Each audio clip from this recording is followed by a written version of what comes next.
Hello friends, Jai Bharat, Jai Hindustan. I am Mayank Rajesh and you are watching Info and Study. Friends, in this video we will talk about the preamble of Indian Constitution. इस video में हम बात करेंगे भारतीय संविधान के प्रस्तावना की, या इसे उद्देशिका कहें या इसे प्राकथन कहें, जो भी कहें। अभी मैं समझाऊंगा कि प्रियम्बल होता क्या है। देखिए, हमने 3 वीडियो किए थे और पहले वीडियो में मैंने आपको बताया था कि संविधान क्या है, what is constitution is all about, वो बताया था। दूसरे वीडियो में हमने चर्चा की थी संविधान के आर्टिकल्स की, अनुच्छेदों की, उसके भागों की, पार्ट्स की और अनुसूचियों यानी शेड्यूल्स की, उसकी चर्चा हमने की थी। और मैंने ये बताया था कि किस तरह से संविधान की जो बुक है उसमें आर्टिकल्स को, शेड्यूल्स को और पार्ट्स को प्लेस किया जाता है।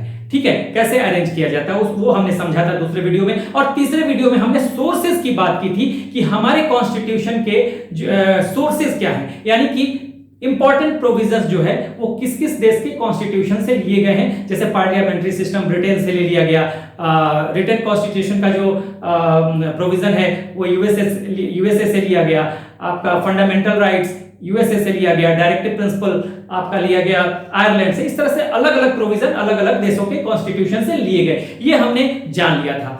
उसके बाद अगर हम बात करें रेगुलर, अगर हम क्लासेस की बात करते हैं तो रेगुलर क्लास में जनरली होता क्या है कि हम उसके बाद बात करते हैं कि भाई पार्ट्स कौन कौन से हैं, यानी कि 22 पार्ट हैं, बेसिकली 25 पार्ट हैं अब तो, लेकिन जो 25 पार्ट है हमारे ओरिजिनल कॉन्स्टिट्यूशन में 22 पार्ट है, लेकिन कोई पार्ट बढ़ता भी है तो उसे 22 पार्ट के बीच में ही अरेंज किया जाता है, हमने बताया था आपको दूसरे वीडियो में। या आर्टिकल्स हमारे ओरिजिनल कॉन्स्टिट्यूशन में 395 है, आज तो करीब 470 के आसपास है। तो आपको कॉन्स्टिट्यूशन में एक और 395 फर्स्ट और 395 के बाद फर्स्ट आर्टिकल दिखाई देगा और 395 आर्टिकल दिखाई देगा, यानी कि 1 से लेकर 395 तक ही आर्टिकल दिखाई देंगे। उसके बाद 396 नहीं दिखाई देगा, 395 के बाद 396 नहीं दिखाई देगा, ठीक है, 397 नहीं दिखाई देगा, वो आपको आर्टिकल दिखाई नहीं देगा, क्योंकि नए आर्टिकल जो हैं वो 1 से लेकर, जैसे मान लीजिए मैंने बताया 1 से लेकर हमारे पास 395 आर्टिकल्स हैं। तो अगर कॉन्स्टिट्यूशन में देखें तो 1 से, ये ओरिजिनल कॉन्स्टिट्यूशन में था, 1 से लेकर 395 आर्टिकल, ठीक है। अब आपका अभी तो 470 के आसपास आर्टिकल है, 470 के आसपास, लेकिन आपको दिखाई देगा 1 से 395, यानी 395 के बाद आपको 396, 397 नहीं दिखाई देगा। इसका रीजन ये है कि जो भी नए आर्टिकल आते हैं वो इन्हीं के बीच में एडजस्ट किए जाते हैं। इसी तरह से पार्ट्स की भी बात है। पार्ट्स मैंने बताया था कि ओरिजिनल कॉन्स्टिट्यूशन में 22 पार्ट है, ठीक है, आज 25 हो गए हैं। तो आपको 1 से लेकर 22 पार्ट के बीच में ही 23वां पार्ट जो होगा इसी के बीच में रखा जाएगा, 24वां जो होगा इसी के बीच में रखा जाएगा। 25 पार्ट है आज, 25वां जो होगा वो इसी के बीच में रखा जाएगा। आपको ये नहीं कि 22 के बाद आपको 23वां पार्ट या 24वां पार्ट दिखाई देगा, ऐसा नहीं है। तो ये इस तरह से अरेंज किया गया है, हमने बताया था, ठीक है। तो हमें आज प्रियम्बल के बारे में जानना है, और प्रियम्बल जो है समझ लीजिए कि किसी भी किताब में, हाँ, प्रियम्बल क्या है? प्रियम्बल एक तरह का प्रस्तावना है या प्रीफेस है। प्रीफेस है, प्रियम्बल क्या है? प्रीफेस है। मैंने बताया था, देखिए जैसे मेरे पास एक किताब है, ये बुक है, और इस बुक में आप देखेंगे कि ये मैं दिखाता हूं आपको, ये बुक है और इसमें यहां प्रस्तावना लिखा हुआ है, या कहीं आपको इंग्लिश में प्रीफेस लिखा होगा, ठीक है। तो ये प्राकथन भी लिखा रहता है, ठीक है। तो ये एक तरह का वो पेज है जहां से आपको ये पता चलता है कि इस किताब में बेसिकली क्या है, कंटेंट इसका क्या है।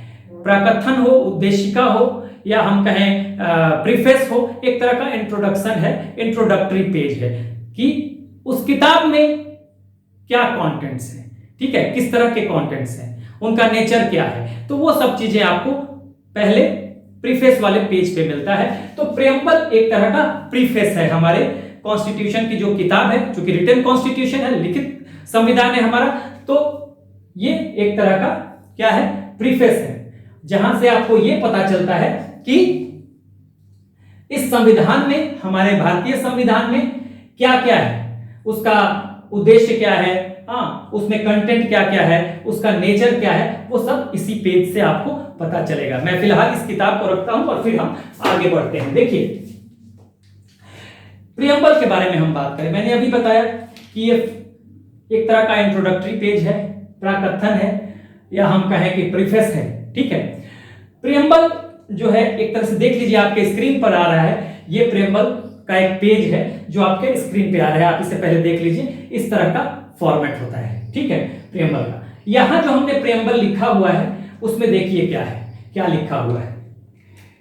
We the people of India having solemnly resolved to constitute India into a sovereign, socialist, secular, democratic republic and to secure to all its citizens justice.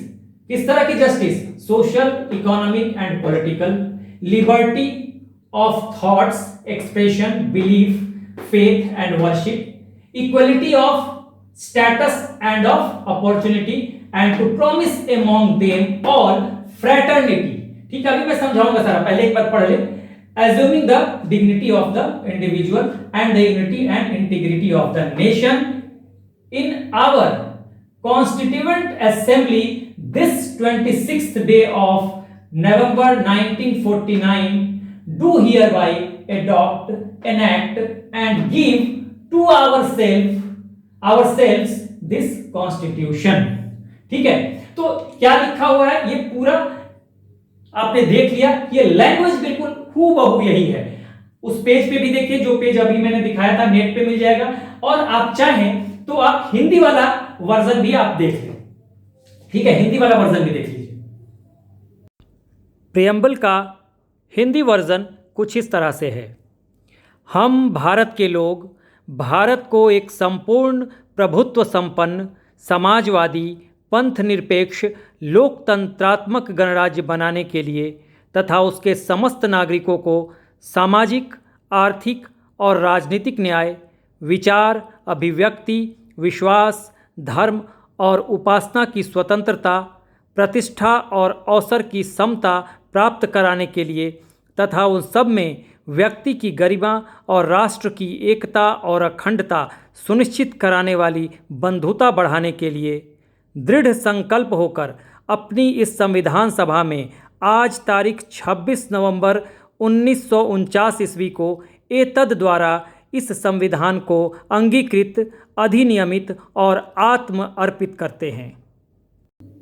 चलिए, तो आपने हिंदी वाला पेज भी देखा प्रियम्बल का, और इंग्लिश वाला भी देखा, और इंग्लिश का तो लैंग्वेज एग्जैक्ट मैंने वही लिखा हुआ है जो उस पे है, उस पेज पे, प्रियम्बल वाले पेज पे, और हिंदी वाला लैंग्वेज भी मैंने पढ़ ही दिया।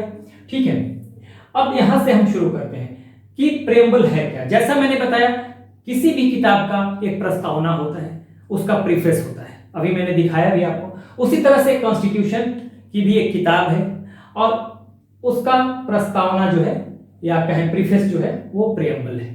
ठीक है, जिससे ये पता चलता है कि इस कॉन्स्टिट्यूशन की बुक में कंटेंट क्या क्या है, उसका नेचर क्या है, उसका उद्देश्य क्या है।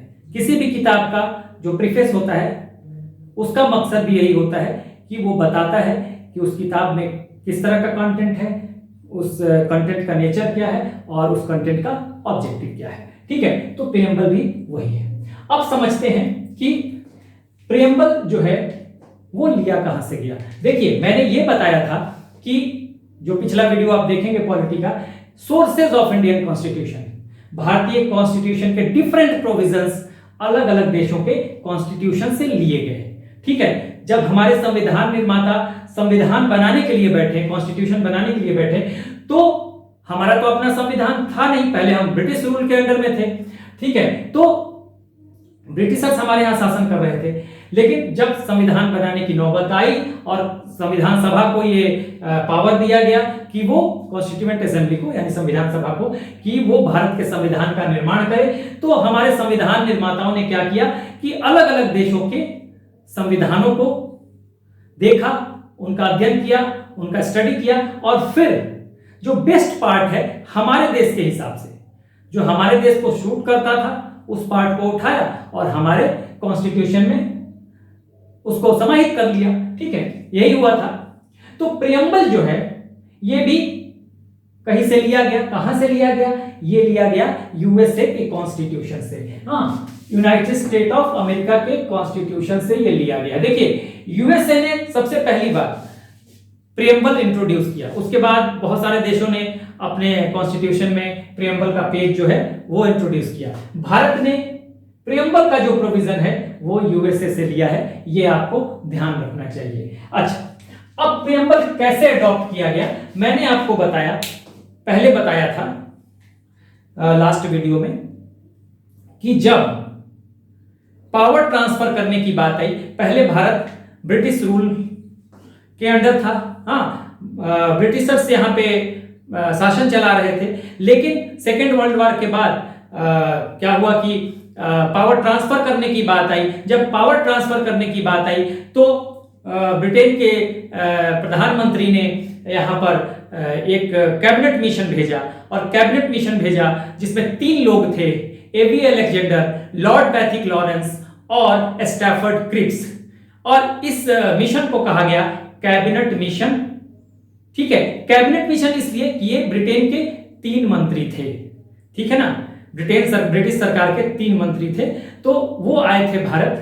हाँ, वहां के सरकार ने उन्हें भेजा था, तो इसी को कैबिनेट मिशन कहा गया। जो 3 मंत्री थे, इनका जो ग्रुप था, एबी अलेक्जेंडर याद रखिएगा, लॉर्ड पैथिक लॉरेंस और स्टैफर्ड क्रिप्स, ये 3 ब्रिटिश मंत्री थे, और इन्हीं को कहा गया कैबिनेट मिशन। इनका जो ग्रुप था उसको कहा गया cabinet mission. Cabinet mission Bharat आई, और 1946 में कैबिनेट मिशन कहा गया कि 1946 में, हाँ, कैबिनेट मिशन ने एक रिकमेंडेशन दिया कि भारत के संविधान के निर्माण के लिए एक संविधान सभा होनी चाहिए। ठीक है, और भारत का संविधान सभा यानी कि कॉन्स्टिट्यूएंट असेंबली बनाई ही करेगी। भारत के संविधान का निर्माण कॉन्स्टिट्यूएंट असेंबली यानी कि संविधान सभा करेगी। तो उसी उद्देश्य से कॉन्स्टिट्यूएंट असेंबली बनाई गई। ठीक है, और किस प्लान के तहत बनाई गई? Under the cabinet mission plan 1946। ये आपके एग्जाम में आता है। ठीक है, कॉन्स्टिट्यूएंट असेंबली, देखिए इसको लिखते चलिए, मैंने पिछले वीडियो में बनाया था। कॉन्स्टिट्यूएंट असेंबली जो है वो सीए लिखिएगा, इसको हिंदी में कहते हैं संविधान सभा। संविधान सभा, ठीक है, संविधान सभा, कॉन्स्टिट्यूएंट असेंबली अंडर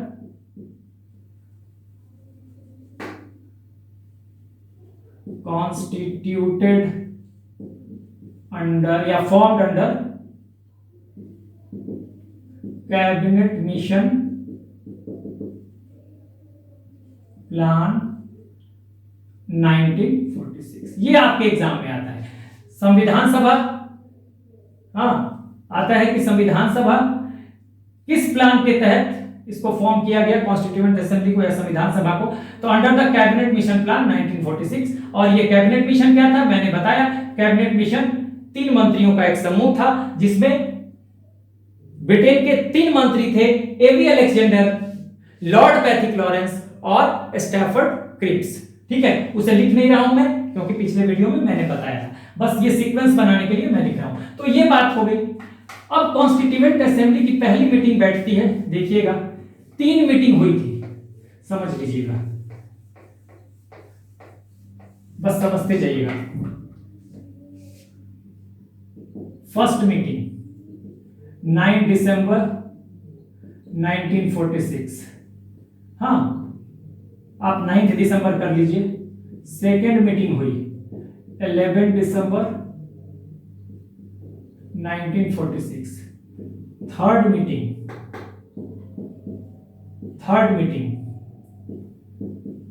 13 दिसंबर 1946। तीनों का क्या इंपॉर्टेंस है? पहली मीटिंग जो बैठी, फर्स्ट मीटिंग, क्योंकि पहली बार कॉन्स्टिट्यूएंट असेंबली बनी तो उसकी मीटिंग होनी थी, तो यहां पर 9 दिसंबर को मीटिंग बैठती है। ठीक है, और यहां पे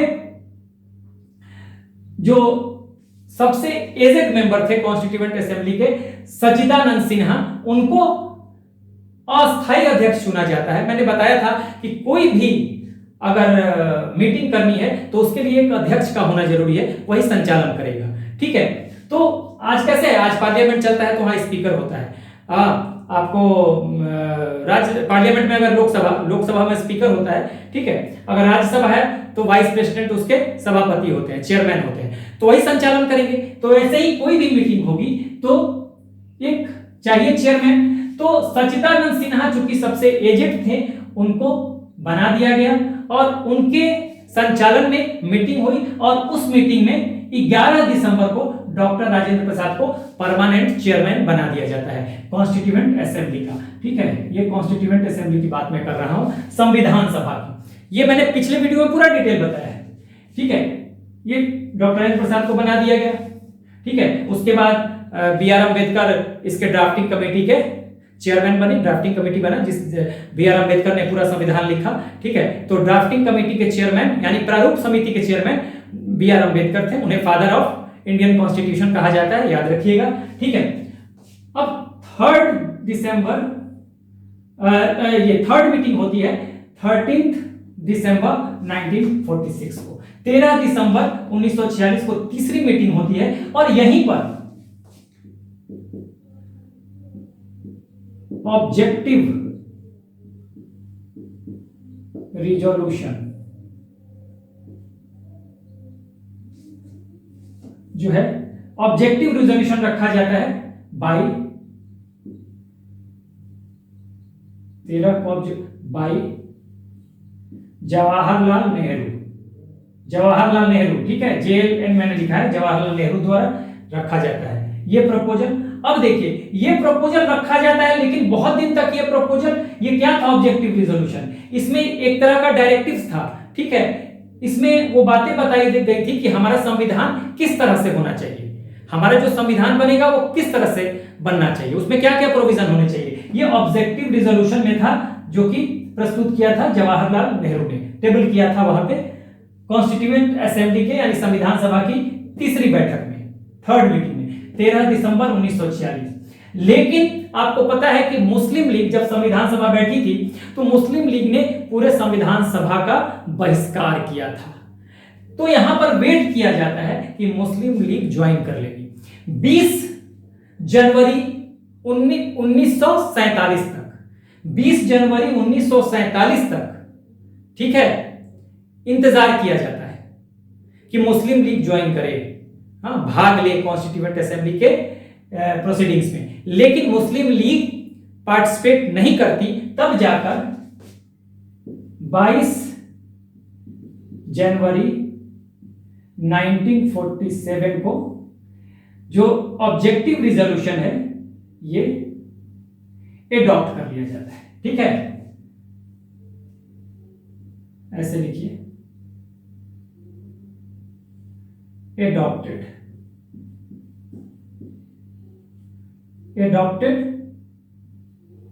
ऑन, ऐसे थोड़ा सा मैं इसको यहां पे इसको ऐसे कर देता हूं ताकि जगह बन जाए, थोड़ा स्पेस बना देता हूं, JLN। ठीक है, Jawaharlal Nehru.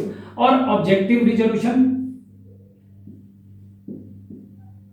Adopted by constituent assembly on 22 जनवरी 22 जनवरी 1947 को ऑब्जेक्टिव रिजोल्यूशन एडॉप्ट कर लिया जाता है कॉन्स्टिट्यूएंट असेंबली के द्वारा। ठीक है, अब यही जो एडॉप्ट किया गया ऑब्जेक्टिव रिजोल्यूशन, इसी के मॉडिफाइड वर्जन को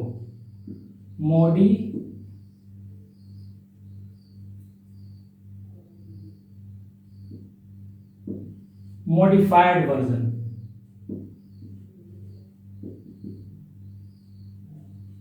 इसका मॉडिफाइड वर्जन ही बन गया प्रीएम्बल। ठीक है, ऑब्जेक्टिव रिजोल्यूशन का मॉडिफाइड वर्जन ही बना बाद में प्रीएम्बल ये। ठीक है, तो यहां तक हमने समझ लिया और बाकी तो मैंने बताया ही था कि यहां से आपको पता चलेगा कि 26 डे ऑफ नवंबर 1949 को हमारे कॉन्स्टिट्यूएंट असेंबली ने संविधान को एडॉप्ट किया और 26 जनवरी 1950 को इसे लागू कर दिया गया। तो अभी हम देखेंगे, तो यहां तक हमने समझा। एक बार फिर देखिए, 1 दिसंबर फर्स्ट मीटिंग 9 दिसंबर को हुआ 1946 को। सच्चिदानंद सिन्हा इसके नॉन परमानेंट चेयरमैन, अस्थायी अध्यक्ष थे।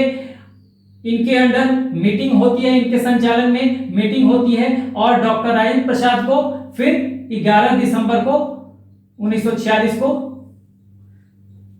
चुन लिया जाता है परमानेंट अध्यक्ष, हाँ अस्थायी अध्यक्ष। ये सेकंड मीटिंग में होता है। और थर्ड मीटिंग में जवाहरलाल नेहरू, थर्ड मीटिंग कब होती है? 13 दिसंबर 1946 को Jawaharlal Nehru objective resolution table करते हैं जवाहरलाल नेहरू, और इस ऑब्जेक्टिव रिजोल्यूशन को कॉन्स्टिट्यूएंट असेंबली एडॉप्ट कर लेती है 22 जनवरी 1947 को। और यही ऑब्जेक्टिव रिजोल्यूशन जो एडॉप्ट किया गया, इसके मॉडिफाइड वर्जन को प्रियम्बल बना दिया जाता है। ये समझ लीजिए, ठीक है। मैंने ये भी बता दिया कि ये 1947 तक का समय क्यों लगा, क्योंकि 20 जनवरी 1947 तक मुस्लिम लीग का इंतजार किया गया। मुस्लिम लीग ने कॉन्स्टिट्यूएंट असेंबली का बहिष्कार किया था, ठीक है।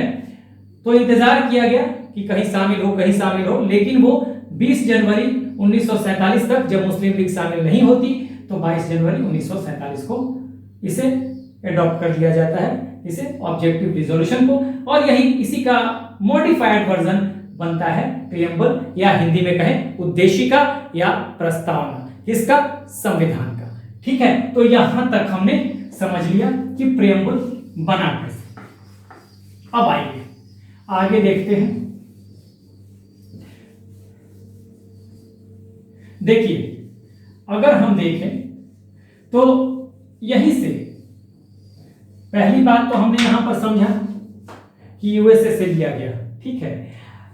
यहां देखिए, चाहे हम तो हम अलग अलग पार्ट में डिवाइड कर सकते हैं, इसको 4 पार्ट में डिवाइड कर सकते हैं। कैसे?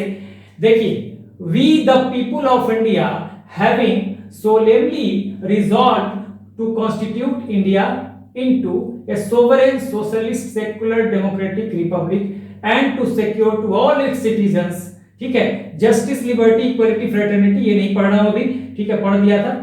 और ये बातें तो हम अगर यहां से देखें we the people of India, देखिएगा तो पहला we the people of India, इसको हम बनाते हैं फर्स्ट पार्ट। यहां तक अगर हम देखें, ये दोनों लाइन यहां से ये लाइन, ठीक है, यहां से यहां तक ये फर्स्ट पार्ट, ठीक है, फर्स्ट पार्ट। और इसमें क्या कह रहा है? सोर्स की बात कर रहा है, यानी कि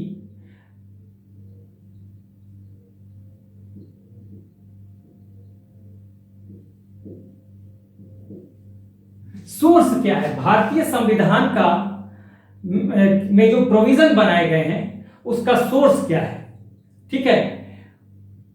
यानी कि पावर जो मिलती है भारतीय संविधान को, जो शक्ति मिलती है, उस शक्ति का सोर्स क्या है? सोर्स किस चीज का?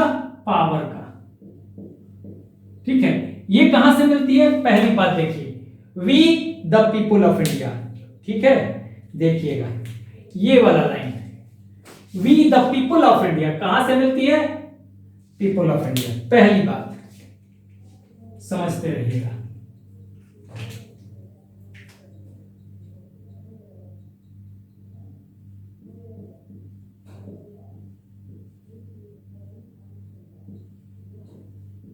ये हो गया पहला पार्ट।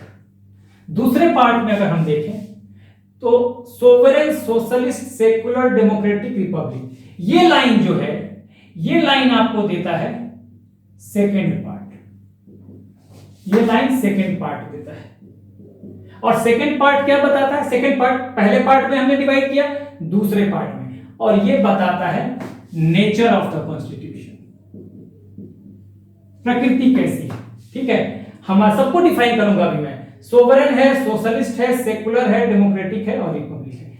किस तरह का है हमारा देश या संविधान जो हम देश के लिए बना रहे हैं? तो हमारा देश क्या है? एक सोवरेन है, सोवरेन कंट्री है, सोशलिस्ट कंट्री है, सेकुलर कंट्री है, डेमोक्रेटिक कंट्री है, रिपब्लिक कंट्री है, ठीक है। और ये क्या है? ये टोटल नेचर के बारे में बता रहा है। उसके बाद ये देखिए, justice liberty equality, justice liberty equality और फ्रेटर्निटी, ये अगर इस लाइन को अगर हम देखें तो यहां से यहां तक को, ठीक है, यहां से यहां तक, ये हम थर्ड पार्ट में देखें। थर्ड पार्ट ये क्या बता रहा है? ऑब्जेक्टिव, उद्देश्य क्या है हमारे कॉन्स्टिट्यूशन का, ठीक है, ऑब्जेक्टिव। अब सबको हम समझेंगे, ऑब्जेक्टिव, ठीक है। और fourth part, date of adoption, यहां पे है ना 26 day of November 1949, date of adoption. ये जो लाइन है ये फोर्थ पार्ट है, और फोर्थ पार्ट थोड़ा मैं ऊपर लिखता हूं ताकि देखने में दिक्कत ना हो। ये फोर्थ पार्ट है, डेट ऑफ एडॉप्शन, ठीक है, जब कॉन्स्टिट्यूशन को एडॉप्ट किया गया। अब देखिए 4 पार्ट में हमने बांट दिया इसे। पहला पार्ट सोर्स, तो कॉन्स्टिट्यूशन को जो पावर मिला, भारतीय संविधान को जो पावर मिला है, उसका स्रोत क्या है? भारत की जनता। ध्यान रखिएगा, भारत की जनता सोर्स है। आ जाएगा एग्जाम में कई बार कि जो संविधान को पावर मिला है या संविधान की शक्ति जो है वो कहां निहित है? तो भारत की जनता में।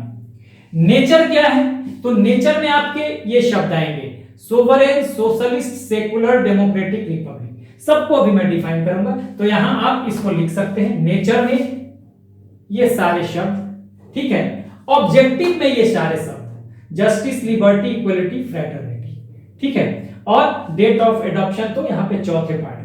तो इस तरह से आप डिवाइड करके 4 पार्ट में कॉन्स्टिट्यूशन को देख सकते हैं। पहला पार्ट सोर्स, पावर का सोर्स क्या है? तो भारत की जनता है। नेचर क्या है? तो सोवरेन है, सोशलिस्ट है, सेकुलर है, डेमोक्रेटिक है, रिपब्लिक है। सबको मैं समझा रहा हूं, ठीक है। जस्टिस, लिबर्टी, इक्वलिटी और फ्रेटर्निटी ये ऑब्जेक्टिव है। और डेट ऑफ एडॉप्शन 26 नवंबर 1949, 26 नवंबर 1949, ठीक है। तो 4 पार्ट में आपने डिवाइड किया। सबसे बड़ी बात समझिएगा, सारे को मैं डिफाइन कर रहा हूं।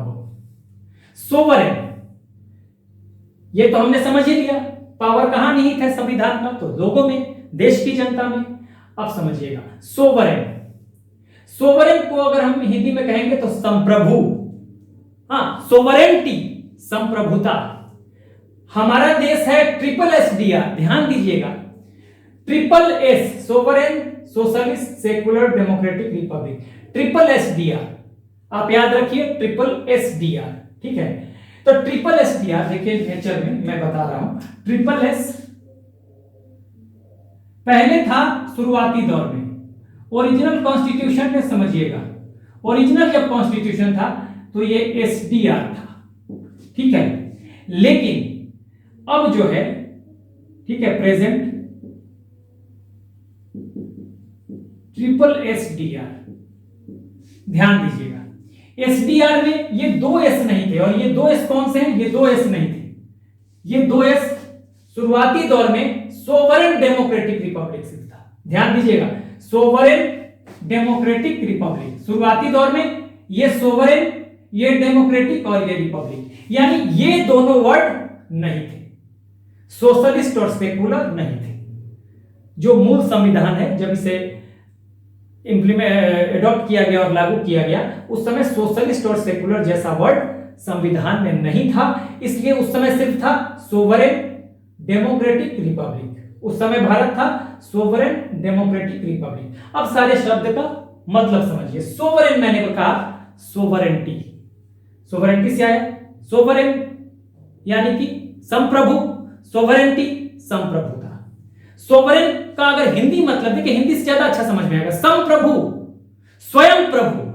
संप्रभु शब्द है, देखिए सोवरेन का अगर हम देखें, ये तो आप समझ गए यहां तक, मैं इसे मिटा रहा हूं, ठीक है। बाकी तो आप चाहे तो स्क्रीनशॉट ले सकते हैं, हम अलग अलग समझेंगे, थोड़ा स्पेस बना रहा हूं समझाने के लिए। तो ये हम देखिए यहां लिख लीजिएगा, ओरिजिनल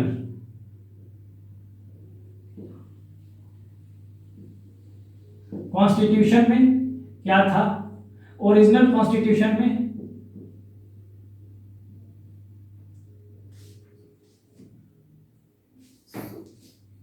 IGN, देखिए यहां पर IGN होगा, IEIGN छूट गया है।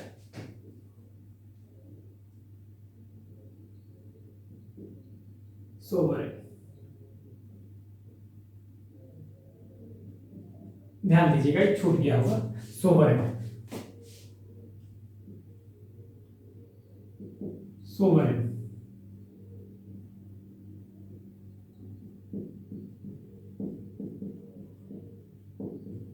और रिपब्लिक, रिपब्लिक ऐसे था ओरिजिनल कॉन्स्टिट्यूशन में। प्रेजेंट में इसके बीच में दो वर्ड और लगाए गए। वो वर्ड क्या है? सोशलिस्ट और सेकुलर।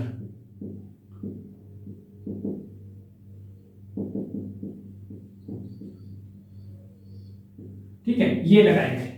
अब है ये हुआ है, देखिए 3 वर्ड जोड़े गए हैं। आगे भी मैं आपको बताऊंगा। एक वर्ड यहां पे इंटीग्रिटी है, इसको भी ध्यान दीजिएगा। इसको भी आप, इस इंटीग्रिटी वर्ड को भी आप घेर लीजिएगा। सोशलिस्ट, सेकुलर और इंटीग्रिटी, एक वर्ड जो यहां पर इंटीग्रिटी है। एक तो यहां पर सोशलिस्ट और सेकुलर डाल दिया गया इसके बीच में, और एक इंटीग्रिटी, तो 3 वर्ड आपके बन जाएंगे। यहां पर ये डाला गया और एक और एक्स्ट्रा वर्ड होगा इंटीग्रिटी। ठीक है, इंटीग्रिटी।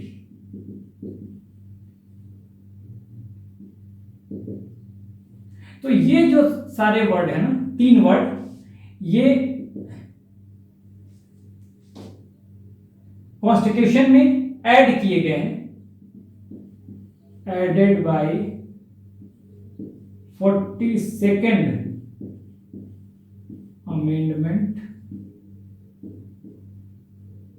1976। देखिए 42nd अमेंडमेंट द्वारा ये 3 शब्द ऐड किए गए हैं। ध्यान दीजिएगा, सोशलिस्ट, सेकुलर। ठीक है, सोशलिस्ट और सेकुलर, इन दोनों को सोवरेन, डेमोक्रेटिक, रिपब्लिक, यानी सोवरेन और डेमोक्रेटिक के बीच में ये दोनों वर्ड ऐड किए गए, और बाद में यहां पर जो इंटीग्रिटी है इसको ऐड किया गया। इंटीग्रिटी ओरिजिनल कॉन्स्टिट्यूशन में नहीं था, तो ये कब ऐड किया गया? 1976 में, जब 42nd अमेंडमेंट, 42वां संविधान संशोधन हुआ। और इस 42nd अमेंडमेंट को कहते हैं, ध्यान रखिएगा, मिनी कॉन्स्टिट्यूशन।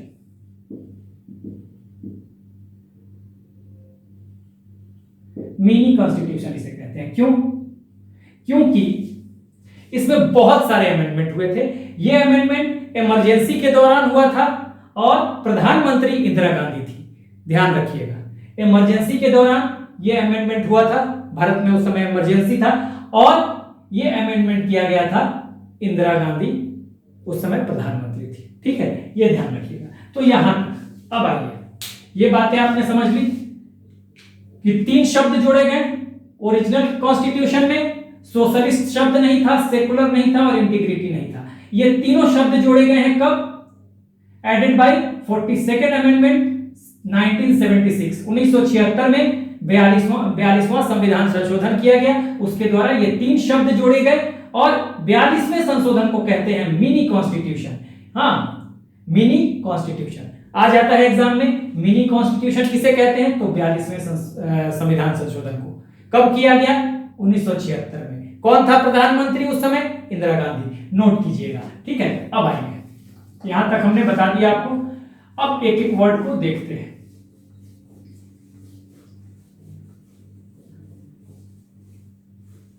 देखिए, सोवरेन, हमने बहुत बोला सोवरेंटी।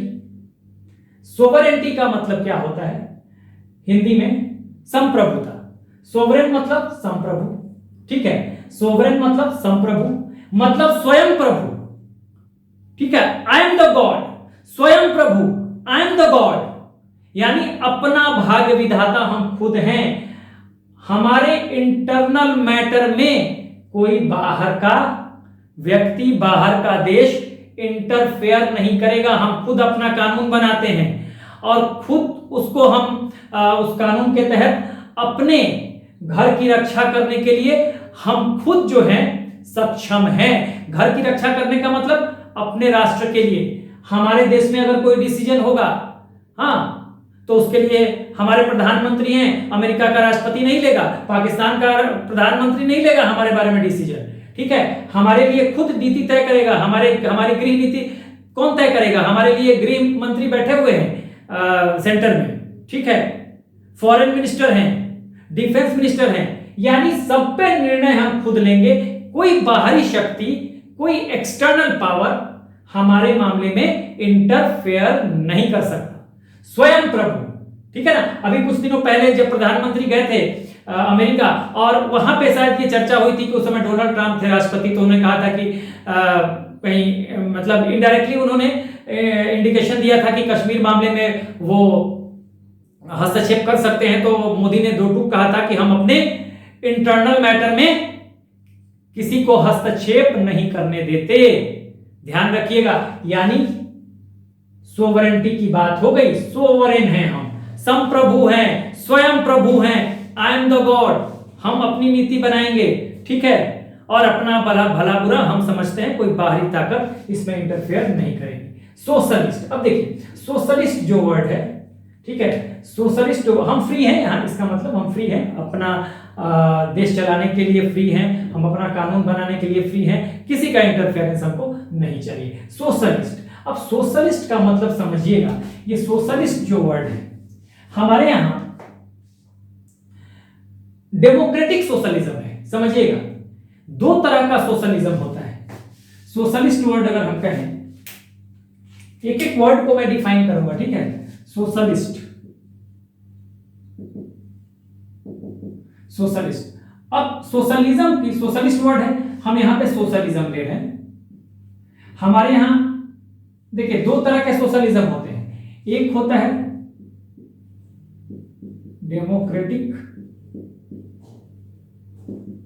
सोशलिज्म और दूसरा होता है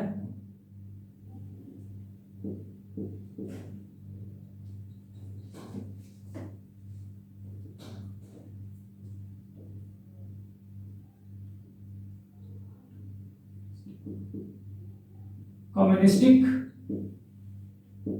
सोशलिज्म। ठीक है, ठीक है, कम्युनिस्टिक सोशलिज्म एक होता है। देखिए सोशलिज्म दो तरह का होता है, एक होता है डेमोक्रेटिक सोशलिज्म। देखिए कई बार छूट जाता है, यहाँ पर मैंने सी छोड़ दिया था, यहाँ पर मैंने आई छोड़ दिया था, तो इग्नोर कीजिएगा उसको। डेमोक्रेटिक सोशलिज्म और कम्युनिस्टिक सोशलिज्म। डेमोक्रेटिक सोशलिज्म और कम्युनिस्टिक सोशलिज्म में क्या डिफरेंस है? देखिए कम्युनिस्टिक सोशलिज्म जो है वहां सिर्फ जो पावर होगी, कोई भी संस्थान होगा वो प्राइवेट नहीं होगा, सिर्फ यहां पब्लिक सेक्टर होगा। ठीक है, यहां पब्लिक सेक्टर, पब्लिक सेक्टर। जबकि डेमोक्रेटिक सोशलिज्म में पब्लिक सेक्टर, पब्लिक सेक्टर का मतलब यहां पर सरकारी, ठीक है ना, सरकारी सेक्टर यहां पर। ठीक है, पब्लिक प्लस प्राइवेट। ठीक है, यानी हमारे यहां देखेंगे कि भाई सरकारी संस्थान भी हैं और प्राइवेट संस्थान भी हैं। रिलायंस कितना बड़ा है, बड़ा संस्थान है। ठीक है, वैसे ही बड़े बड़े संस्थान हैं, बैंकिंग संस्थान है जो कि सरकारी है, और भी संस्थान है कॉर्पोरेट है।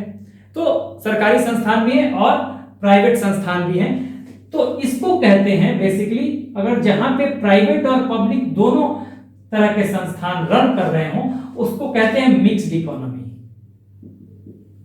Mixed economy.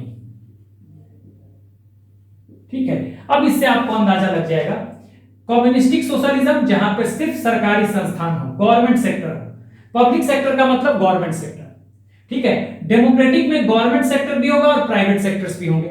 ठीक है, तो यहां पे इसे कहते हैं मिक्स्ड इकोनॉमी। ठीक है, हमारे यहां क्या है, हमारे यहां पब्लिक सेक्टर भी है और प्राइवेट सेक्टर भी है, यानी हमारे यहां मिक्स्ड इकोनॉमी है, यानी हमारे यहां डेमोक्रेटिक सोशलिज्म है। ठीक है, तो डेमोक्रेटिक सोशलिज्म है हमारे यहां, लेकिन कैसा है, डेमोक्रेटिक सोशलिज्म है। आपने सोवरेन और सोशलिस्ट का मतलब समझ लिया। ठीक है, अब देखिए सेकुलर। सेकुलर का मतलब पंथ निरपेक्ष या धर्म निरपेक्ष, हर धर्म का समान आदर, समान रेस्पेक्ट, समान अवसर। सेकुलर का मतलब धर्म के आधार पर कोई भेद नहीं किया जाएगा। हाँ, ये सेकुलर का मतलब है।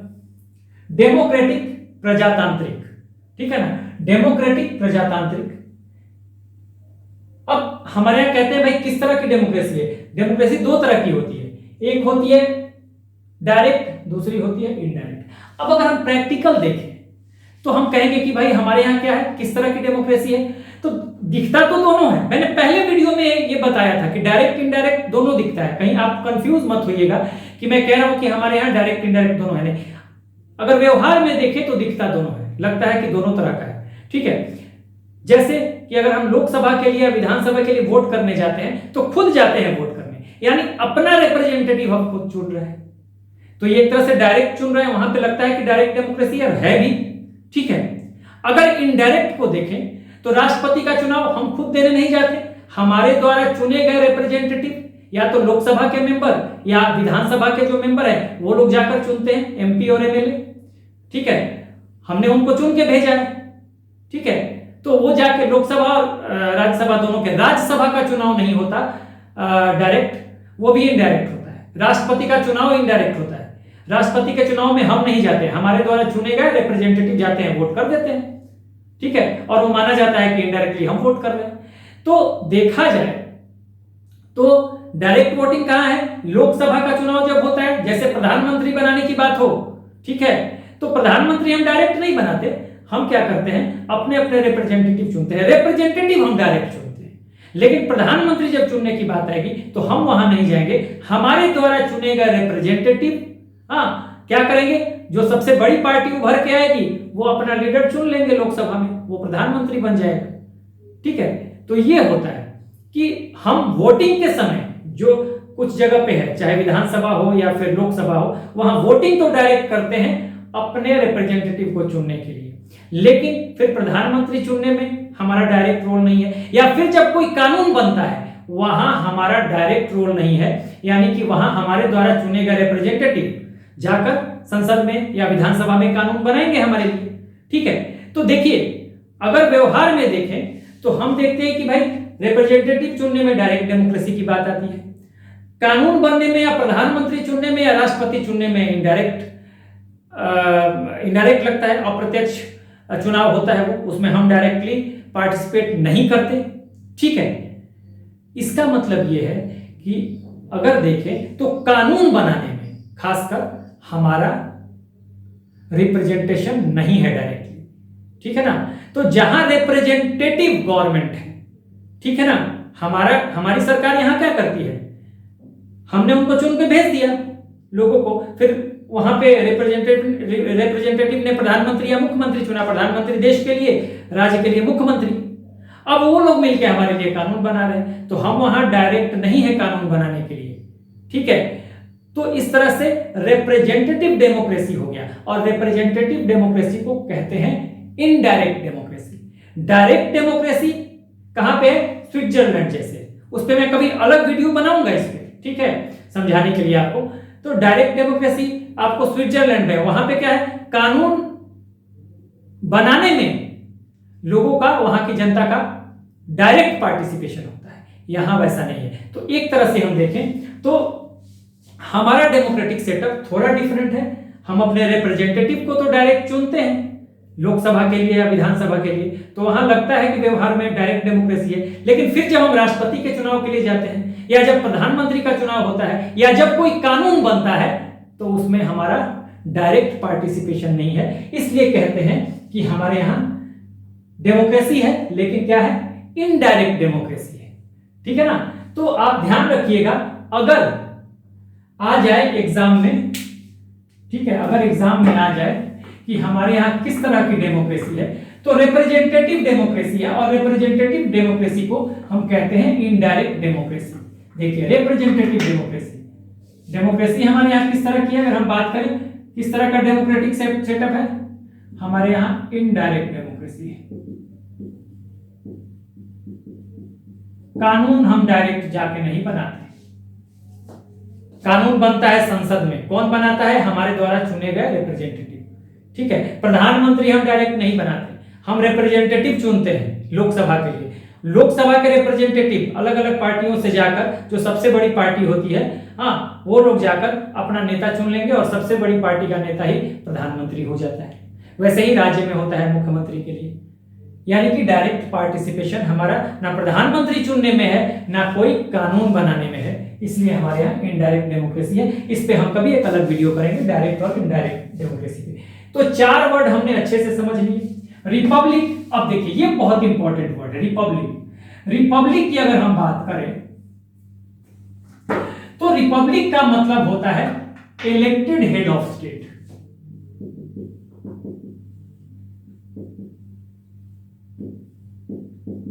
इलेक्टेड हेड ऑफ स्टेट, देखिए रिपब्लिक, इलेक्टेड हेड ऑफ, देखिए 2 तरह की अगर हम बात करें मेनली, हेड ऑफ स्टेट 2 तरह का होता है। एक मोनार्की वाला स्टेट होता है जिसमें राजा होता है हेड ऑफ स्टेट, और एक होता है, अब उसमें क्या है, मोनार्की वाले में राजा का बेटा, उसका बेटा, उसका बेटा, ठीक है, ये किंग है, और किंग का इसका सन, फिर इसका सन, ऐसे बनता चला गया, ठीक है। इसमें कोई चुनाव नहीं होता।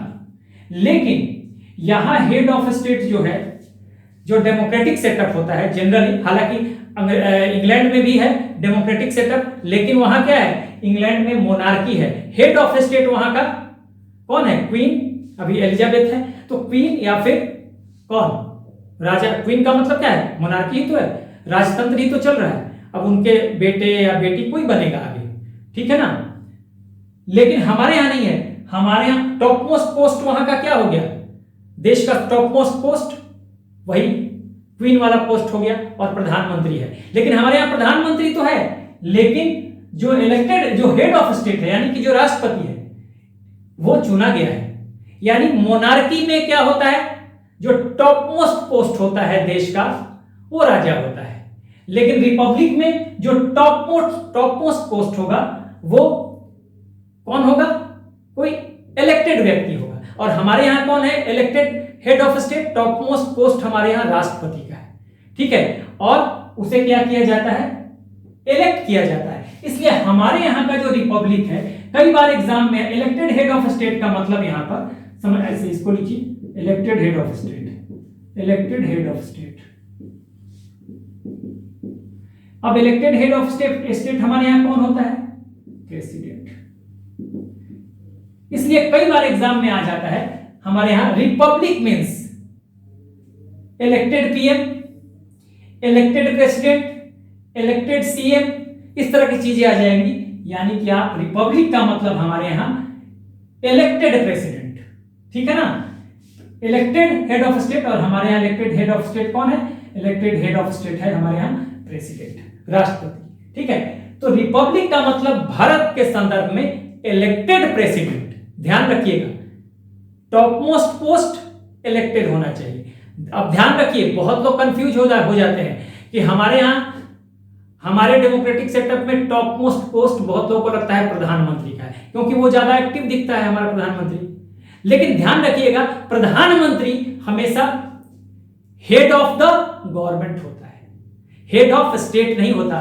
राष्ट्रपति जो होते हैं, he is called first citizen of India, देश का पहला नागरिक, ठीक है ना। देश का पहला नागरिक कौन है, तो राष्ट्रपति है, फर्स्ट सिटीजन ऑफ इंडिया कहा जाता है। ध्यान रखिएगा, हमारे यहां प्रेसिडेंट को कहा जाता है, हमारे यहां जो प्रेसिडेंट होते हैं, फर्स्ट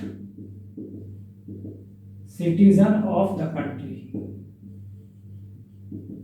ये ध्यान रखिएगा, प्रेसिडेंट फर्स्ट सिटीजन होते हैं। तो टॉप मोस्ट पोस्ट हमारे यहां प्रेसिडेंट का है, और वो टॉप मोस्ट पोस्ट कैसे होगा, इलेक्टेड होगा। वो ब्रिटेन की तरह नहीं होगा, जैसे कि वहां राजा होता है टॉप मोस्ट पोस्ट पे, ठीक है। तो सीधा सा बात अगर एग्जाम में आ जाए, रिपब्लिक मींस, याद रखिए, elected president, Republic means elected president, Bharat के संदर्भ में इलेक्टेड प्रेसिडेंट, इलेक्टेड प्रेसिडेंट, ठीक है, हो गया। तो ये हमने एक एक वर्ड को समझ लिया, ठीक है। सोवरेन हमने क्या किया, क्या बताया, हम खुद अपना भाग्य विधाता हैं, दूसरे का इंटरफेयर नहीं चाहिए हमको। सोशलिस्ट, हमारे यहां सोशलिज्म है, किस तरह का सोशलिज्म है, हमारे यहां मिक्स्ड इकोनॉमी है, ठीक है, प्राइवेट और पब्लिक सेक्टर, यानी गवर्नमेंट और प्राइवेट सेक्टर दोनों एक साथ काम करते हैं, मिक्स्ड इकोनॉमी है। सेकुलर, हर धर्म को समान आजादी, समान अपॉर्चुनिटी, सब कुछ है, ठीक है, कोई भेदभाव नहीं है। डेमोक्रेटिक सेटअप का बता दिया, डेमोक्रेटिक सेटअप किस तरह का है, तो हमारे यहाँ इनडायरेक्ट डेमोक्रेसी है, और रिपब्लिक का मतलब क्या है, इलेक्टेड प्रेसिडेंट। ठीक है, यहां तक हमने दूसरे, ये फर्स्ट पार्ट देखा था, दूसरा पार्ट देखा था। तीसरे पार्ट में आइए आप,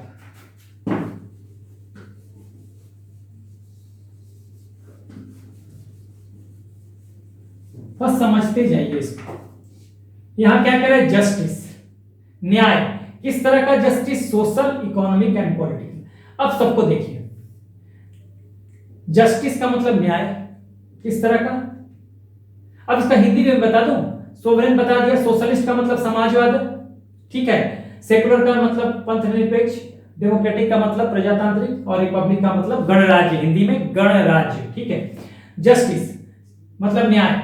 सोशल जस्टिस किस तरह का होगा, देखिए कहा जाता है कि किसी को कास्ट, क्रीड, कोई भी कास्ट हो, कोई भी उसका मतलब रंग हो, कोई भी जेंडर हो, हाँ, ये नहीं देखा जाएगा जस्टिस के मामले में। जस्टिस सबको बराबर मिलेगा, क्राइटेरिया, सामाजिक जस्टिस, सोशल जस्टिस का मतलब क्या है, सबको न्याय मिलेगा, चाहे वो किसी भी धर्म का हो, किसी भी जाति का हो, किसी भी कास्ट का हो, हाँ, कोई भी जेंडर हो, महिला हो, पुरुष हो, तो उसको समाज में उसमें कोई फर्क नहीं किया जाएगा। सोशल जस्टिस, उसको सोशल जस्टिस का आधार कास्ट, क्रीड, रिलीजन, जेंडर नहीं होगा। अब बात करते हैं आर्थिक न्याय की। देखिए, अमीरी गरीबी के हिसाब से, हाँ, कोई भेद नहीं किया जाएगा किसी तरह के अपॉर्चुनिटी में। जैसे कि आप यूपीएससी का एग्जाम दे रहे हैं, आप देखते होंगे, कई बार सुनते हैं कि एक गरीब रिक्शे वाला का बेटा, एक मजदूर का बेटा आईएएस हो गया, और एक आईएएस का बेटा भी आईएएस हो जाता है। ठीक है, एक पढ़े लिखे व्यक्ति का बेटा भी आईएएस होता है, जो बहुत पैसों में पला हुआ है, बहुत अमीर है। ठीक है, और एक वो व्यक्ति जिसको खाने खाने के लिए नहीं है, हाँ, वो भी आईएएस जाके हो जाता है अपने मेहनत के दम पर। तो ये भारतीय संविधान की खूबसूरती है कि चाहे कोई भी हो, इकोनॉमिक आधार पे, हाँ, यानी कि आर्थिक आधार पे उसमें कोई फर्क नहीं किया जाएगा, उसको न्याय मिलेगा। और एक पद पे, चाहे वो गरीब का बेटा, अगर हम आईएएस हो जाता है कोई, ठीक है, या किसी भी पद पे, आईएएस कह रहा हूं, किसी भी सरकारी पद पे है, ठीक है, तो क्या होगा, वो गरीब हो या मजदूर का बेटा हो, या मान लीजिए कि ये किसी पॉलिटिशियन का बेटा हो, ठीक है, और आईएएस बने, तो दोनों को सैलरी समान मिलेगा, उसमें कोई भेदभाव नहीं होगा। एक पोजीशन पे अगर है तो सैलरी आपका समान होगा, सैलरी में फर्क नहीं होगा। ये कहते हैं आर्थिक न्याय। ठीक है, सोशल, ये इकोनॉमिक जस्टिस। वैसे ही पॉलिटिकल जस्टिस। अब पॉलिटिकल जस्टिस क्या है, हिंदुस्तान का कोई भी व्यक्ति, अमीर हो गरीब हो, हाँ, वो चुनाव लड़ सकता है, वो राष्ट्रपति बन सकता है, वो प्रधानमंत्री बन सकता है। होता है ना, मोदी जी चाय बेचते थे, एक चाय वाला बन गया प्रधानमंत्री देश का।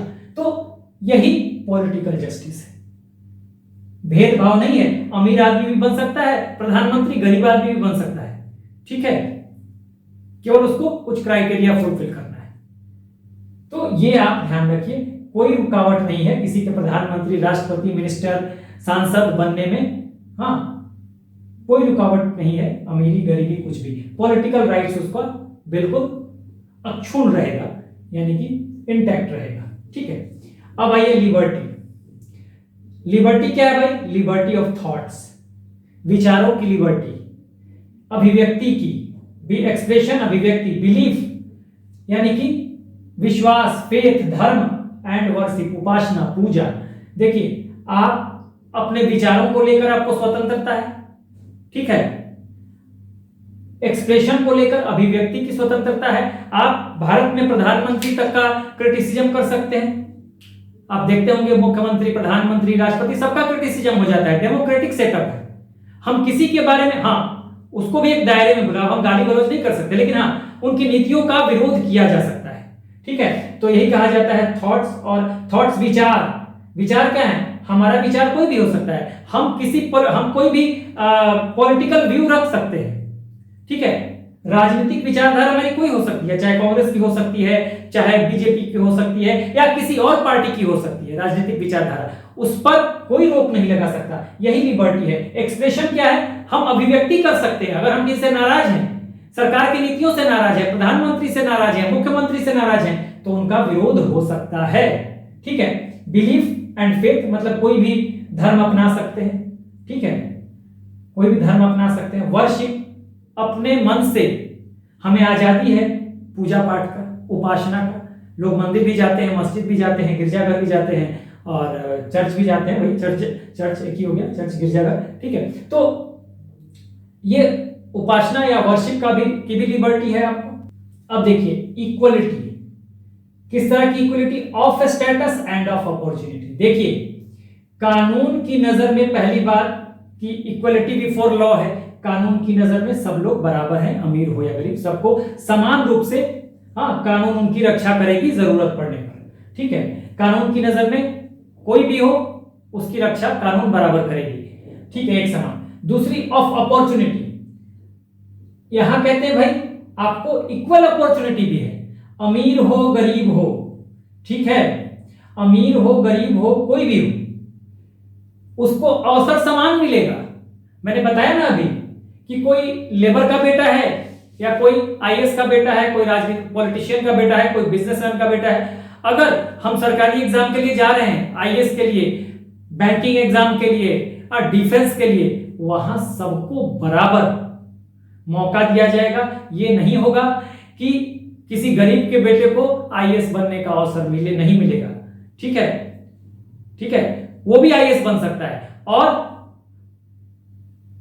उसको सैलरी भी बराबर मिलेगा। यानी अपॉर्चुनिटी में कहीं कोई दिक्कत नहीं आएगी। आप किसी भी धर्म के हैं, आप किसी भी जाति के हैं, सिर्फ आपको भारत का नागरिक होना चाहिए। अगर आप भारत के नागरिक हैं, आप अमीर हैं, गरीब हैं, कोई भी जेंडर भी कोई हो, उससे कोई मतलब नहीं है। पहले तो कानून की नजर में सब लोग बराबर हैं। दूसरी बात, सबको अपने विकास के लिए समान अवसर मिलेगा।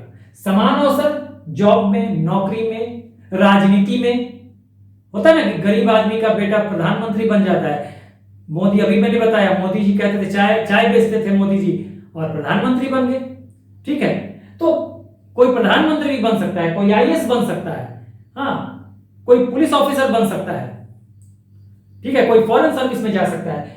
सिर्फ एक क्राइटेरिया फुलफिल होना चाहिए। गरीब का बेटा भी ग्रेजुएट है, तो वो आईएएस का एग्जाम दे सकता है, या और भी बैंकिंग सेक्टर में जो ऑफिसर्स कैडर के एग्जाम है वो दे सकता है, और उसमें कोई भेदभाव नहीं किया जाएगा।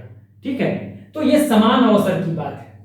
उसके अलावा फ्रेटर्निटी, देखिए यहां equality of status and of opportunity and to promise among them fraternity assuming the dignity of the individual and the unity and integrity of the nation। देखिए फ्रेटर्निटी का मतलब ये है, यहां पर समझिएगा कि वैसे हमारे यहां स्टेट्स भी है, अलग अलग स्टेट हैं। ठीक है, यूनियन टेरिटरीज हैं। ठीक है, देश बटा हुआ है ना स्टेट्स में, यूनियन टेरिटरीज में। ठीक है, अलग अलग धर्म हैं, बावजूद ये सब मिलकर एक भारत का निर्माण करते हैं। ठीक है, इसका मतलब क्या है? यहां फ्रेटर्निटी, भाईचारे, बंधुत्व को बढ़ावा मिल रहा है। हम भले बंगाल के हों, हम भले बिहार के हों, हम भले किसी और स्टेट के हों, साउथ इंडिया के हों, लेकिन हम सब लोग मिलकर एक भारत का निर्माण करते हैं। और यहां पर हमारे पास एक ही सिटीजनशिप है। ठीक है, एकल नागरिकता है। सिर्फ हमारे पास भारत की नागरिकता है। आप दूसरे देशों में जाएंगे, जैसे अमेरिका हो गया, वहां स्टेट यानी राज्य की नागरिकता अलग है और देश की नागरिकता अलग है। यानी वहां मान लीजिए मैंने बताया फ्लोरिडा एक वहां पे स्टेट है, आप फ्लोरिडा के भी सिटीजन हैं और आप यूएसए के भी सिटीजन हो सकते हैं। यानी आपकी नागरिकता फ्लोरिडा की भी है और आपकी नागरिकता यूएसए की भी है। यानी आपके पास दोहरी नागरिकता है वहां पर। लेकिन भारत के केस में ये नहीं है। भारत के में एक सिंगल सिटीजनशिप है। अलग अलग धर्म होते हुए, अलग अलग राज्य होते हुए, अलग अलग आपको खान पान सब कुछ होते हुए हम एक ही भारत का निर्माण करते हैं। और हमारे पास एक सिंगल सिटीजनशिप है जो हमारे फ्रेटर्निटी को, भाई बंधुत्व को, भाईचारे को बढ़ावा देती है। ठीक है, तो ये आपको जानना चाहिए सिंगल सिटीजनशिप है, और ये सिंगल सिटीजनशिप का प्रोविजन लिया गया है ब्रिटेन से। हाँ, ब्रिटेन से ये प्रोविजन जो लिया गया कहां से? ब्रिटेन के पॉलिटिकल सिस्टम से हमारे यहाँ सिंगल सिटीजन यानी ब्रिटेन के कॉन्स्टिट्यूशन से सिंगल सिटीजनशिप का जो प्रोविजन है वो लिया गया है। ठीक है, अमेरिका से रिटन कॉन्स्टिट्यूशन लिया गया है, फंडामेंटल राइट्स लिया गया है, प्रीएम्बल लिया गया है, ये सब चीजें ली गई है अमेरिका से। ठीक है, तो ये फ्रेटर्निटी हमने समझा, जस्टिस, लिबर्टी, इक्वलिटी, फ्रेटर्निटी समझ लिया। और चौथे पार्ट में देखिए क्या है, चौथे पार्ट में है date of adoption of constitution, 26th day of November 1949, यानी 26 नवंबर 1949 को हमारा कॉन्स्टिट्यूशन एडॉप्ट कर लिया गया था और 26 जनवरी 1950 को लागू कर दिया गया। तो हमारा जो प्रीएम्बल था एक तरह का पूरा आइडिया देता है कि हमारे कॉन्स्टिट्यूशन में क्या क्या है, हमारे कॉन्स्टिट्यूशन के पावर का सोर्स क्या है, यानी पावर, संविधान की शक्ति कहां निहित है? तो लोगों में, भारत के लोगों में, पीपुल ऑफ इंडिया। ठीक है, ये आ जाता है एग्जाम में। उसके बाद हमने ये सारा समझ लिया। दूसरे पार्ट में sovereign, socialist, secular, democratic, Republic, सारे वर्ड का मतलब समझा, और ये बताता है हमारे संविधान के नेचर को।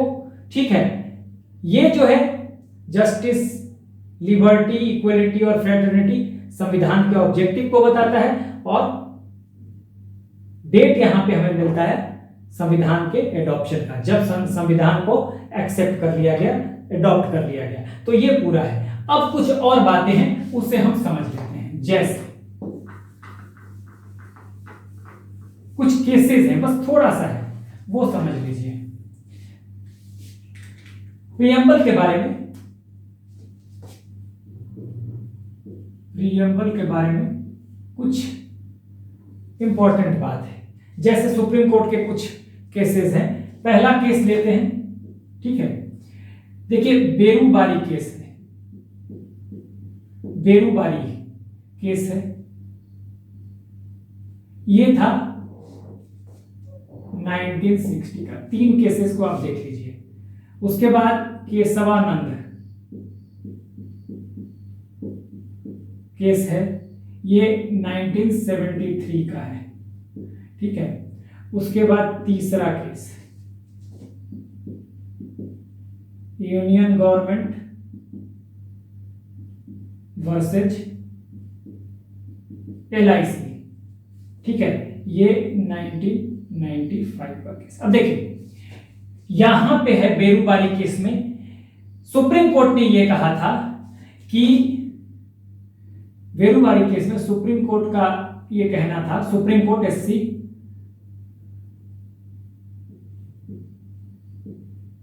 preamble is not part of constitution। preamble संविधान का हिस्सा नहीं है। कहां पे कहा गया था? बेरूबारी केस। लेकिन केशवानंद भारती में केस में सुप्रीम कोर्ट ने अपने ही डिसीजन को ओवररूल किया। 1973 की बात है, और इसने कह दिया कि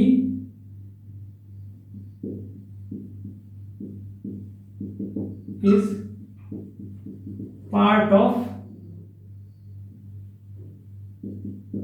कॉन्स्टिट्यूशन। दूसरी बात, उसके बाद यूनियन गवर्नमेंट वर्सेस LIC 1995 का ये केस है। उसमें सुप्रीम कोर्ट ने कहा, देखिए इसमें लिख दीजिए सुप्रीम कोर्ट, सुप्रीम कोर्ट। इसमें सुप्रीम कोर्ट ने कहा preamble is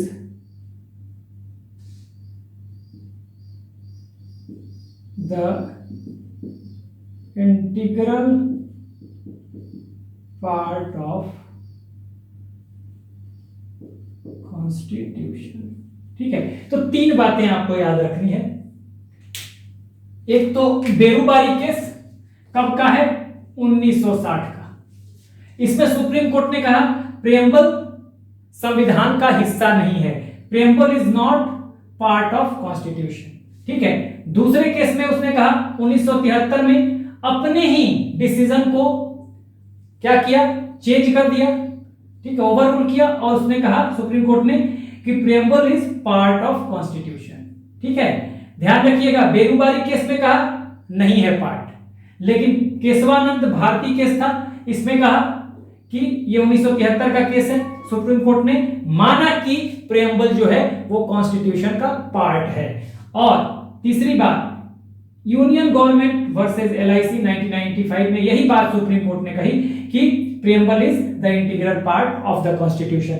इसलिए ये अगर आ जाए कि क्या प्रियम्बल जो है वो भारतीय संविधान का हिस्सा है या नहीं है, तो आप कहेंगे है, क्योंकि ये पहली बार में, बेरूबारी केस में तो इनकार किया था सुप्रीम कोर्ट ने, लेकिन अब जो है ये केशवानंद भारती और यूनियन गवर्नमेंट वर्सेस LIC का केस था 1995 में, उसमें इस बात को तय कर दिया सुप्रीम कोर्ट ने कि ये जो केस है, ये जो प्रियम्बल है वो संविधान का हिस्सा है। मैंने वैसे भी बताया है कि संविधान की व्याख्या कौन करता है, सुप्रीम कोर्ट करती है।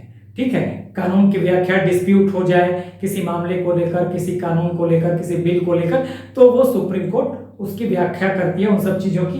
तो यहाँ भी सुप्रीम कोर्ट ने व्याख्या किया, और पहले बार में तो इनकार किया, लेकिन दूसरे और तीसरे बार में 1973 में केशवानंद भारती केस में और union government versus LIC case में इसने कहा कि नहीं, कॉन्स्टिट्यूशन का हिस्सा है।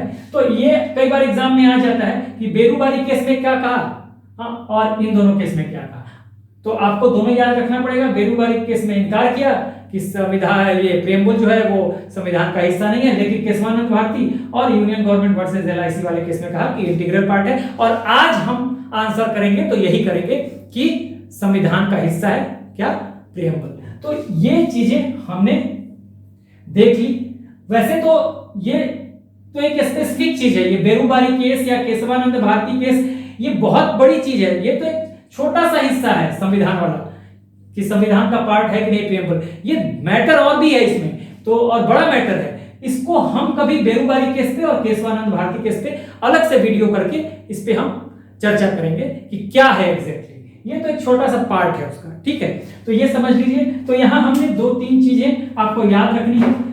एक तो ये वाला कि सुप्रीम कोर्ट का डिसीजन क्या था, और दूसरी बात आपको याद रखनी है क्या, कि 3 वर्ड जोड़े गए आपको, सोशलिस्ट, सेकुलर और इंटीग्रिटी। ये 3 जोड़े गए, ध्यान रखिएगा, सोशलिस्ट, सेकुलर, इंटीग्रिटी, ये 3 words added by 42nd amendment in 1976। 1976 कौन कौन से वर्ड हैं, सोशलिस्ट,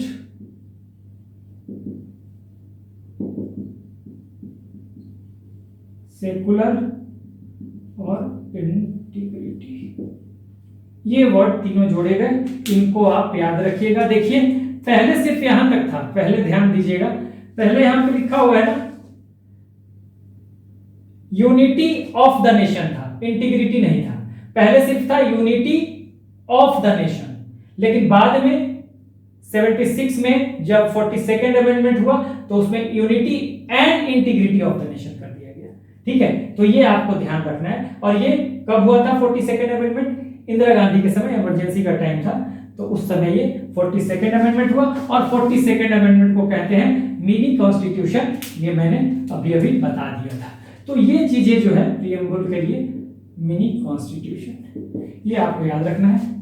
लघु संविधान, हिंदी में कहेंगे लघु संविधान, अगर आपको हिंदी में भी लिखना है लघु संविधान। ऐसा इसलिए कहा गया कि इस अमेंडमेंट में, ये अमेंडमेंट बहुत बड़ा है, बहुत सारे चीजों में बदलाव किए गए। ठीक है, बहुत सारे प्रोविजंस में बदलाव किए गए, बहुत बड़ा है। एक अलग से उस पे 42nd अमेंडमेंट पे हम लोग वीडियो भी कर सकते हैं, कभी करेंगे। ठीक है, तो इस तरह से हमने आज इस प्रियम्बल को बहुत ही डिटेल में और बहुत अच्छे से समझा। So that's all for today. Do like, share and subscribe. Take care, keep smiling.